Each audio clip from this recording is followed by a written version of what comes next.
दुर्गा दुलारी न वो पहुना बन के आवे मोर दुर्गा दुलारी न वो पहुना बन के बोल दुर्गा मैया की जय। माता के अपर रूप है और 12 महीने हमारे हिंदू धर्म में देवी देवता का आगमन होते रहेगा। प्रेम से बोल दुर्गा मैया की जय। दुर्गा जी यही, गणेश जी यही, शंकर जी यही।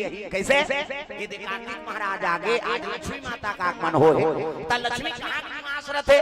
जहां सुमति तहां संपत्ति नाना और तहां कुमति तहां विपत्ति निधान। प्रेम से बोल दुर्गा मैया की जय। पति और पत्नी सुमति राखो, परिवार में सुमति रहे और जेकर घर में सुमति रहते ओकरे घर में भगवान के निवास। ये मोबाइल बंद करो भैया, ये कैमरा चलत है 20 ओवर ओकरे भर तो कैमरा लगा है 2.5-3 लाख। कैसे